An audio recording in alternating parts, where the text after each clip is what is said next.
Hello student, good morning to all of you. बेटा ਆਪਾਂ ਸੀ language ਦਾ ਜਿਹੜਾ ਨੈਕਸਟ ਟੌਪਿਕ ਆ ਉਹ ਆਪਾਂ ਮਤਲਬ ਉਹਦੀਆਂ ਇਨਪੁਟ ਆਊਟਪੁਟ ਸਟਰਿੰਗ ਦੇ ਆਪਾਂ ਫੰਕਸ਼ਨਸ ਆ ਜਿਹੜੇ ਪੜ੍ਹ ਰਹੇ ਸੀ ਫਾਈਲ ਦੇ, ਜਿਹਦੇ ਵਿੱਚ ਆਪਾਂ ਕੋਈ ਦੋ ਫੰਕਸ਼ਨ ਪੜ੍ਹ ਚੁੱਕੇ ਸੀ। ਹੁਣ ਆਪਾਂ ਥਰਡ ਫੰਕਸ਼ਨ ਪੜ੍ਹਨਾ, input and output using integer input output function.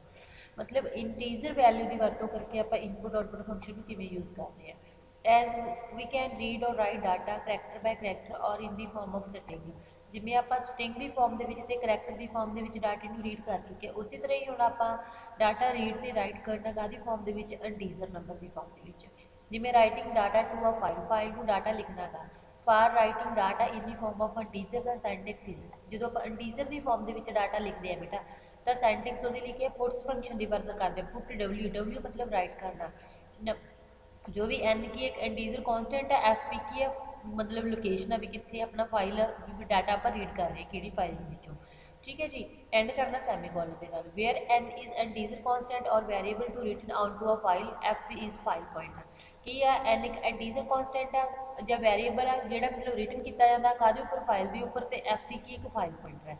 जिवें इहदे एक प्रोग्राम है जो लिखते हैं आप, hash include std dot H header file उहदे यूज़ की है। इस तरह hash include code dot H ये भी हैडर फाइल यूज़ की आप, वाइड मेन फंक्शन लगाया। ठीक है, उस तो बाद ब्रेसिस शुरू करके फाइल मतलब क्या, मतलब फाइल पॉइंटर डिक्लेयर करवाता आप पॉइंटर टाइप। ठीक है, करैक्टर सी एच के वैल्यू जी वाई स्टोर कर रहे हैं मतलब कि इंटीजर कॉन्सटेंट आ, तो इंटीजर टाइप आप नंबर डिक्लेयर करवाता। इफ जेकर file is equal to open है तो टेस्ट 3 डॉट दैट, ठीक है, मतलब W print is equal to null, ये वैल्यू सैट करके प्रिंट इफ हो जाएगा slash N can not open file, file नहीं ओपन होगी एग्जिट हो जाएगा।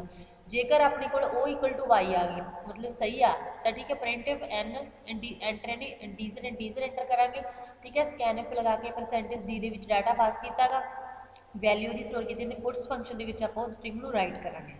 ठीक है, printf the want to enter the another number, कोई होर नंबर एंटर करना चाहते हो, सी एच के वैल्यू की हो जूगी, स्टोर हो जूगी टू लोअर फंक्शन की वरतों करके। तो गेट सी एच के फंक्शन को आप कर देंगे, बंद कर देंगे, तो फाइल की हो जूगी थोड़ी क्लोज। एंटर एनी इंटीजर, कोई भी इंटीजर देखो फस्ट ऑफ ऑल आप इतने की कर रहे हैं, कोई भी इंटीजर एंटर करने कितने किया इतने, पहला पॉइंट ये आ गया 10 वैल्यू एंटर की है। Want to enter another number, कोई होर नंबर एंटर करना चाहते हो, जिमें एंटर एनी इंटीजर कोई होर नंबर है यस आ, कोई होर आ जाऊगा। Want to enter another number उस तरह जो नहीं करना तो नो आ जाऊगा। जो want to enter another number जिमें इतने एन प्रेस किया तो नो अगे कोई भी वैल्यू जी अपने को शो आ नहीं होगी। ठीक है, इस तो बाद reading data from file, file के डाटा किमें रीड करते हैं, उस तरह जिमें मतलब राइट करने लिए पुट्स फंक्शन की वरतों करते हैं, उस तरह आप डाटा रीड करने के लिए आप गेट फंक्शन की वरतों करते हैं। For reading integer data from file का syntax get W F E file के करना, क्योंकि ये आप नंबर एंटर करने की जरूरत नहीं, सिर्फ फाइल डाटे के रीड करना शो करना। This function return end of file, end of file show करता character when end of file is encountered, मतलब जो एंड से आप फाइल इनकाउंट करते हैं। उस तरह बेटा दोनों आप हैडर फाइल यूज़ करनी है, वाइड मेन लगा के फाइल पॉइंटर डिक्लेयर करके इंटीजर टाइप आप नंबर डिक्लेयर करवावांगे क्लियर सकते। इफ जेकर फाइल पॉइंटर के फाइल ओपन होंगी है तो test data 3 dot is equal to R print हो जाए इज इक्वल टू नाल दिया। ठीक है, printf slash N can not open file, जेकर फाइल नहीं ओपन तो बंद हो गया। जेकर अपने को फाइल ओपन करना चाहते हैं, गेट डब्ल्यू मतलब शो करने एंड ऑफ फाइल के शो कर रहे हैं आप, प्रिंट एफ लगा के उसी तरह slash N percentage D function लगा के एफ फाइल क्लोज करा, गेट से इतना फंक्शन करा, जिमें आप आउटपुट की होगी जिमें 10 20 माइनस 12, मतलब कि ए वाली फाइल आपको की हो जूगी शो हो जूगी अपने को। ठीक है, अगे आ गया input and output using formatted input output function. ਆਪਾਂ ਹੁਣ ਇਨਪੁਟ ਤੇ ਆउटपुट ਫਾਰਮੈਟਡ ਇਨਪੁਟ ਆउटपुट ਫੰਕਸ਼ਨ ਦੀ ਵਰਤੋਂ ਕਰਨੀ, ਜਿਵੇਂ ਤੁਹਾਨੂੰ ਮੈਂ ਮਤਲਬ ਸਕੈਨਫ ਤੇ ਪ੍ਰਿੰਟਫ ਫੰਕਸ਼ਨ ਬਾਰੇ ਗੱਲ ਕਰਵਾਈ ਸੀਗੀ ਨਾ, ਤਾਂ ਉਹਦੇ ਬਾਰੇ ਆਪਾਂ ਫਾਈਲ ਦੇ ਬਾਰੇ ਗੱਲ ਕਰਦੇ ਹਾਂ। ਹੁਣ ਆਪਾਂ formatted input output functions are used to read or write any type of data whether it may be character int float string etcetera from the file. ਕਹਿੰਦੇ ਜਿਹੜੇ ਫਾਰਮੈਟ ਇਨਪੁਟ ਆउटपुट ਫੰਕਸ਼ਨਸ ਹੁੰਦੇ ਆ ਵੀ ਡਾਟੇ ਨੂੰ ਰੀਡ ਔਰ ਰਾਈਟ ਕਰਦੇ ਨੇ, ਕਿਸੇ ਵੀ type ਦੇ ਡਾਟੇ ਨੂੰ ਰੀਡ ਔਰ ਰਾਈਟ ਕਰ ਸਕਦੇ ਨੇ, ਚਾਹੇ ਉਹ ਕਰੈਕਟਰ टाइप है, चाहे इंटीजर टाइप है, चाहे फ्लोट टाइप है, चाहे स्ट्रिंग टाइप है। दीज फंक्शनस आर की अपने को एफ स्कैन ते F print for reading and writing, read करने के लिए स्कैन एफ यूज़ करेंगे, राइट करने के लिए की करेंगे प्रिंट एफ करेंगे। ठीक है, these functions behave like console input output function like scan F and print F, the only difference is that F scan and F print are use for file, मतलब F तो use किए क्योंकि फाइलों लिए आप वरत रहे हैं। इस तो बाद writing a data to file, file ਦੇ ਵਿੱਚ डाटा जो ਆਪਾਂ ਲਿਖਦੇ ਹਾਂ, ठीक है, राइट करने के लिए the journal sentence of formatted output function F print is, F print file print करवानी है आप, ठीक है। एफ भी केड़ी फाइल पॉइंटर के विचों लै रहे हैं, फॉर्मेट स्ट्रिंग हो जूगी, लिस्ट हो जूगी, ठीक है। उस तो बाद एंड करांगे semicolon. F P is file pointer, format string same as example भी आप करैक्टर टाइप डाटा प्रिंट करवाना, फ्लोट टाइप करवाना गा या इंटीजर टाइप करवाना, ठीक है। Is number of variable to be written to file, किन्ने वेरीएबल, वो लिस्ट है जी वेरीएबल शो करती, जिवें बेटा अपने को उस तरीके प्रोग्राम लैता आप हैश इंक्लूड std.h पोनियो डॉट एच हैडर फाइल आओगी, दोनों वाइड मीन लगा के फाइल पॉइंटर मतलब फाइल के डाटा रीड करना, वो पॉइंटर टाइप वेरीएबल डिक्लेयर करवाता। Character C H is equal to Y, मतलब कि जेड़ा मतलब कि वाई के वैल्यू स्टोर की जा रही है। नेम मतलब मैक्सीमम आप मतलब 20 करैक्टर जो ऐड कर सकते हैं। एंड एज जिवें फ्लोट के सैलरी, अलग अलग टाइप का डाटा हो गया ना, हम अपने को एफ फाइल पॉइंटर की क्या फाइल ओपन आ तो मतलब कि वो डाटा राइट हो जाए, इज इक्वल टू नाला मतलब वो खाली हो गई फाइल, ठीक है। Printf slash can not open file exit one, मतलब कि जेकर ये चीज़ नहीं हो रही तो फाइल की है ओपन नहीं हैगी हो सकती, इनू बंद कर दो। While C H is equal to जेकर मतलब अपने को वाई इक्वल सेट है, printf enter name age salary वगैरह, जेकर आ चीज़ सैट करते हैं आप ही सी एच मतलब फिर वह आप नेम सैलरी ये सैट करा, उस तरह स्कैन एफ आ जिमें नेम आप मतलब कि कहते दिता आप करैक्टर टाइप लैता सीगा, ठीक है। वो अपने को परसेंटेज एस ने डिनोट किया, जी आप एज है वो आप इंटीजर टाइप की, सो परसेंटेज डी ने डिनोट की है, जी सैलरी है वो फ्लोट टाइप जी आप अपना इन्हों के एड्रैस पास किए, ठीक है। एफ प्रिंट एफ भी मतलब कि आप फाइल प्रिंट करवाने परसेंटेज स्लैश टी लगा के भी अलग अलग के हो जाए, नेम एज सैलरी अपन प्रिंट हो जाए।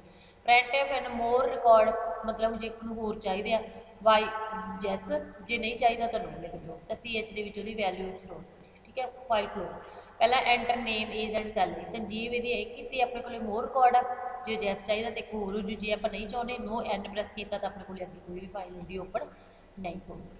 इस बार रीडिंग का डाटा फ्रॉम फाइल, फाइल के डाटा रीड करना, for reading formatted data from a file का सेंटेंस ही उसी तरीके बेटा। F scan file pointer format string का list, list is list of address where the value are be store, कितने data store किया गया, ठीक है। ये उस तरीके प्रोग्राम है, पहला हैडर फाइल यूज़ करा दोनों फाइल पॉइंटर है character name age salary detail सब सेम ओवी चीज़ लगानी है, सारा कुछ कैन नॉट ओपन फाइल, बस वाइल एफ स्कैन एफ की होगा अपने को करैक्टर वगैरह वाली वैल्यू सैट करने की जरूरत नहीं होगी, क्योंकि आप मतलब कि डाटा चाहिए अपने को सिर्फ रीड ही करना डाटा। एफ स्कैन एफ भी आप मतलब राइट नहीं करना चाहते, होर डाटा सिर्फ आप रीड ही कर रहे हैं, ठीक है जी। पॉइंटर टाइप आ मतलब तीन, करैक्टर टाइप परसेंटेज एस आ, इंटीजर टाइप डी यूज़ कर ली, एफ टाइप की यूज़ कर ली, एफ यूज़ कर ली।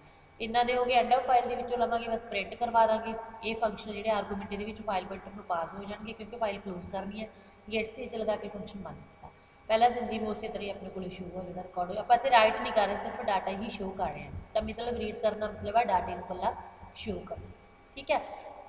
अगे है अपने को input and output record input output function, मतलब कि इनपुट आउटपुट रिकॉर्ड किमें करते हैं आप। Record input output functions are use to read और राइट अ स्ट्रक्चर और any array from a file, file के विचों कोई स्ट्रक्चर या कोई एरे रीड करने के लिए आप यूज़ करते हैं। These functions are basically used to read or write the database file. For example, if we want to read or write a complete record, पूरे का पूरा मतलब रिकॉर्ड रीड करना या राइट करना चाहते हैं, जिवें किसी इंप्लाय की पूरी फाइल या कोई वो पूरे का पूरा स्ट्रक्चर लेना चाहते हैं, तो उदों आप किहड़े फंक्शन की वरतों करते हैं, रिकॉर्ड इनपुट फंक्शन की वरतों करते हैं। The writing data to a file, file के डाटा किमें लिखा जाए, कहते to write a block of data into a file, the syntax is उस तरह एफ राइट लिख के फाइल के करना, पी टी आर सैट करना पू एम एन एफ पी, देखो इतनी मैं समझाने तो where P T R is address of the structure, structure का एड्रैस हो गया, और एरे रिटन इनटू फाइल या कोई एरे हो गया। M is the size of structure या एरे का साइज या स्ट्रक्चर हो गया। N is the number of structure, किन्ने स्ट्रक्चर यूज़ कर रहे हैं, ठीक है। एफ की है फाइल हो गया। After writing the block this function return the number of data item written, भी कितनी आइटम चाहिए वो लिखिया जानिया। If it is less than the requested, जो घट ने एरर हैज़ अकर्ड तो एरर प्रिंट हो जाएगा। In the case file must be open in binary mode, इस केस के विच फाइल है जी मतलब बाइनरी मोड के ओपन होगी। Writing array to file, file दे विच मतलब एरे किमें लिखते हैं आप, उस तरह पहले हैडर फाइल डिक्लेयर करवानी है, फाइल तो अपन पॉइंटर डिक्लेयर करवाना पड़ेगा, इंटीजर टाइप मतलब वैल्यू आप पास करें, मैक्सिमम आप साइज है जो 5 पास कर रहे हैं, एक आई वेरीएबल डिक्लेयर करवाता क्लियर स्क्रीन लगा के, उसी तरह इफ जेकर फाइल अपनी ओपन आ टेस्ट हो जाऊगा, ठीक है, जो भी आप राइट करना चाहते हैं। अदरवाइज की अपने को print slash N cannot file the open नहीं exit print slash N enter 5 number each on the one line एक लाइन के विच आप मतलब कि 5 नंबर ऐड कर सकते हैं, ठीक है। तो ये फार आई इज इक्वल टू एक वेरीएबल डिक्लेयर करवाया सी, इनिशियलाइज करवाया, वो वैल्यू सैट की, कंडीशन लगाई, वो आप ऑपरेशन को अपडेट किया जिवें आई के प्लस प्लस किया। स्कैनफ परसेंटेज डी मतलब आई के हम एरे टाइप आ करके इतने ए आ सब स्क्रिप्ट आई पास किए, उस टाइप का डाटा अपने शो होया। तो एफ राइट है पहला की है अपने को एरे का नेम, इन्होंने पहले फंक्शन के बेटा अपने को कहा सीगा भी वो अपने को फाइल कि ए टाइप है, साइज़ की है वह, तो ये किन्नी अपने को नंबर ऑफ एलीमेंट यूज़ कर रहे हैं, स्ट्रक्चर यूज़ कर रहे हैं, फाइल पॉइंटर, तीन चीज़ें डिक्लेयर करवाने फाइल में किया close. Enter 5 number each on the one line, हर एक लाइन के 5 नंबर एंटर करने 10 20 30 40 50।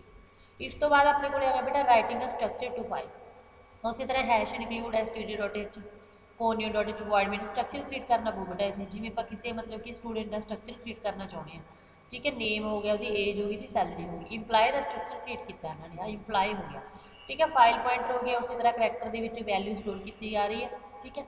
इफ जेकर फाइल अपनी सही आ ठीक है नहीं ओपन आ गई तो नाल दी को सैट करके, तो जेकर फिर आप file can not open file open नहीं करनी, एग्जिट कर देंगे क्योंकि पहले ही ओपन है। वाई सी एच है जो प्रिंट पहले उसी तरह नेम एज सैलरी इंप्लाय का नेम वही चीज़ें आप डिक्लेयर करवाने, पहले प्रिंट करवाया फिर उन्होंने स्कैन मतलब इनपुट दी है। एफ फिर राइट करना मतलब एक इंप्लाय का एड्रैस हो गया, एक साइज ऑफ इंप्लाय हो गया भी कितना मैक्सिमम आप यूज़ कर सकते हैं, स्ट्रक्चर किन्ने नंबर का तो पॉइंट लिखेगा। प्रिंट एफ का मोर रिकॉर्ड जे करवाने हैं तो वो to lower get C H लगा के फंक्शन बंद किया। नेम हो गया उसी तरह सैलरी सुशील दी सारा कुछ एंटर करता, उसका रिकॉर्ड होर चाहिए तो यस प्रिंट कर दो, नहीं चाहिए तो नो प्रिंट करवा दो। इस तो बाद reading from a file, file के डाटा रीड किमें करते, to read a block from a file the syntax उसी तरह ही डिक्लेयर करवाएंगे, एफ रीड यूज़ कराएंगे, ठीक है। Hash include std.h header file लगाई है, bonu.h लगा के स्ट्रक्चर क्रिएट किया इंप्लाय टाइप का, ठीक है, पॉइंटर टाइप वेरीएबल वही सेम चीज़ यूज़ करके आप मतलब डाटे में की कर रहे हैं इतने आप रीड कर रहे हैं। बस सिर्फ ये एक चीज़ आ जाती है भी ये जो लास्ट वाला आप करवाना मोर रिकॉर्ड वाला ये चीज़ है जी आप नहीं देखी, ठीक है। जो आप कोई डाटा राइट करवाना तो उदों आप आ चीज़ पास करनी है, अदरवाइज नहीं करनी जो आप सिर्फ डाटा रीड ही करना, इस तरह की आउटपुट का शो। ये बेटा थोड़ा मतलब फाइल हैंडलिंग वाले टॉपिक भी कंप्लीट हो गया, मतलब आई थिंक मेरे वालों का सारा थोड़ा टॉपिक सारी कंप्लीट हो चुके हैं। जे कोई भी ये प्रॉब्लम लगती हो तो मैं दोबारा पूछ ली, जो कोई टॉपिक रहता हो मैं व्हाट्सएप ग्रुप के मैसेज कर दो, ठीक है, एनी प्रॉब्लम हुई तो मैं दोबारा पूछ लेना। ओके बेटा, थैंक यू सो मच।